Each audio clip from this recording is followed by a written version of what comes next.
Hello students. आज हम लोग जहाँ डिस्कशन करने जा रहे हैं न्यूक्लियर एनर्जी के बारे में यानी एटॉमिक एनर्जी के।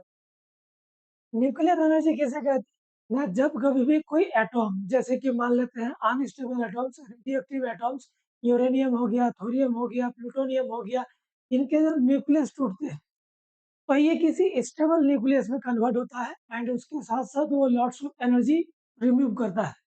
उसी एनर्जी को हम लोग क्या कहते हैं ना, न्यूक्लियर एनर्जी या एटॉमिक एनर्जी। हमारा देश जैसे भारत, इसके अलावा और भी बहुत सारे देशों में क्या होता है, जो एनर्जी होता है जैसे कि इलेक्ट्रिसिटी हो गया, ये सब कहाँ से आता है? या तो न्यूक्लियर पावर प्लांट से आता है, या तो थर्मल पावर प्लांट से आता है, या तो हाइड्रो इलेक्ट्रिक पावर प्लांट में आता है। इसी परिप्रेक्ष्य में यूपीएससी पर्सपेक्टिव में न्यूक्लियर पावर प्लांट बहुत important segment. Nuclear power plant में हम लोग ना जो न्यूक्लियर फ्यूल का इस्तेमाल करते हैं वो होता है यूरेनियम, या तो थोरियम, या तो प्लूटोनियम होता है।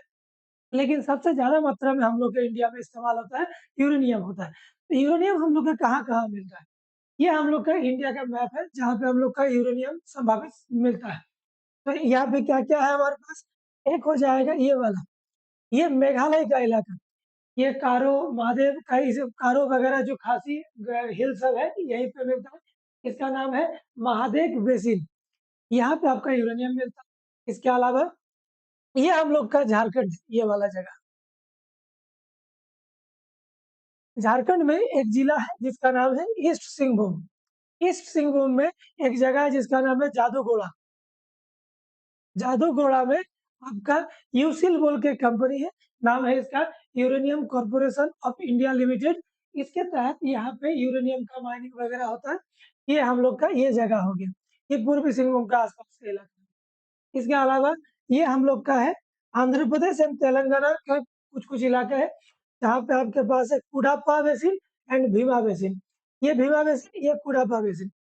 और इसके अलावा ये राजस्थान के आसपास का इलाका, जो कि नॉर्थ दिल्ली सिल्ट बेल्ट कहा जाता है। यहाँ पे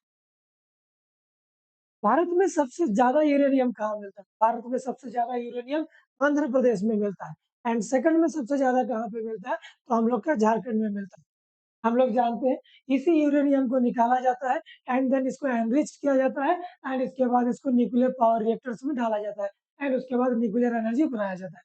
अब हम लोग देखते हैं आगे कुछ इसके ना, भारत में अभी कौन-कौन सी जगह में न्यूक्लियर पावर प्लांट्स हैं? तो ये प्रपोज़ जगह है, जहाँ पे अभी फिलहाल किसी-किसी जगह में न्यूक्लियर पावर प्लांट है और किसी जगह में होने वाला है। तो कहाँ-कहाँ है अभी फिलहाल? तो ये एक है हमारे पास नरोरा।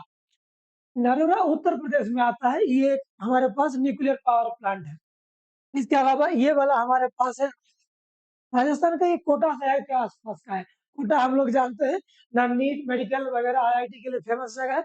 इस जगह में हम लोग के पास एक पावर प्लांट है। इसके अलावा गुजरात में है एक गो, इसका नाम है काकरापाड़। काकरापाड़ न्यूक्लियर पावर प्लांट गुजरात में है। और एक तो हमारे पास महाराष्ट्र में है जिसका नाम है तारापुर। इसके अलावा काइगा बोल करके एक न्यूक्लियर पावर प्लांट जो हम लोग का कहाँ पे आता है ना, हमारे कर्नाटका में आता है। तमिलनाडु में 2 गो है, एक हमारे पास क्या है मद्रास, ठीक है? और एक हो जाएगा हमारे पास कुडनकुलम। इसके अलावा कुछ प्रपोज्ड जगह है जहाँ के न्यूक्लियर प्लांट बनने वाले हैं, जैसे हमारे पास गोरखपुर है, इसके अलावा मीठी बिरदी है, इसके अलावा हमारे पास जैतापुर है, चुटका है, ठीक है? कोबाडा है। ये कुछ लोकेशंस हैं जहाँ पे अभी फिलहाल न्यूक्लियर पावर प्लांट लगने वाला है। अब हमारे पास जो हम लोगों ने मैप में देखा, वही सब यहाँ पे नाम लिखा हुआ है, जहाँ पे हम लोग का न्यूक्लियर पावर प्लांट है। तो सबसे बड़ा ज़्यादा उत्पादन करने वाला कौन था? आंध्र प्रदेश। यहाँ पे कौन-सा नाम है? पर ये यूरेनियम रिसोर्सेज़ हो गया, ठीक है? अब यूरेनियम रिसोर्सेज़ में कौन-कौन सा जगह है, एक बार देख लेते हैं। एक हमारे पास ये आंध्र प्रदेश हो गया, तेलंगाना हो गया, झारखंड हो गया, मेघालय हो गया, राजस्थान हो गया, कर्नाटका हो गया, छत्तीसगढ़, उत्तर प्रदेश, उत्तराखंड, हिमाचल प्रदेश, महाराष्ट्र। सबसे ज़्यादा कहाँ पे? आंध्र, सबसे सेकंड में कौन ना झारखंड होता है। अब ना न्यूक्लियर एनर्जी के बेनिफिट्स क्या है और उसके ग्लोबल न्यूक्लियर एनर्जी किस बात पे डिपेंड करता है, या फिर न्यूक्लियर एनर्जी किस तरह से बेनिफिशियल है, उसके बारे में कुछ पॉइंट्स हैं। पहला, ये क्लीन एनर्जी सोर्स है। दूसरा, ये किसी भी देश का किस चीज़ में कंट्रीब्यूट करता है? ना इकोनॉमिक डेवलपमेंट में, इसका कोई विशेष नेगेटिव इम्पैक्ट क्लाइमेट में। इसके अलावा इसमें ग्रीन हाउस गैसेस होते हैं, इसके अलावा देखेंगे तो ये अर्बन और रूरल किसी भी जगह पे स्टेबलाइज़ किया जा सकता है।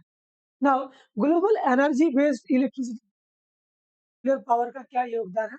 तो न्यूक्लियर एनर्जी जो कि होता है 10% पूरा दुनिया का इलेक्ट्रिसिटी प्रोड्यूस करता है। इसके अलावा न्यूक्लियर पावर प्लांट्स जो होते हैं वो लगभग 30 कंट्रीज़ में अभी ऑपरेशनल है। फ्रांस हम लोग जानते हैं जिस पेरिस है, यहाँ पे लगभग 75% इलेक्ट्रिसिटी का प्रोडक्शन किससे होता है? ना न्यूक्लियर पावर प्लांट से होता है। लगभग 450 न्यूक्लियर रिएक्टर्स अभी पूरा वर्ल्ड वाइड एक्टिवेटेड है। नाउ इसके एप्लीकेशंस और क्या-क्या हो सकते हैं न्यूक्लियर पावर के? पहला ये इलेक्ट्रिसिटी देता है, दूसरा ये सब्सटेंशियल एम्प्लॉयमेंट अपॉर्च्युनिटी देता है, किसी रोजगार का निर्माण करता है। ये बूस्ट करता है किसी देश का इकोनॉमी।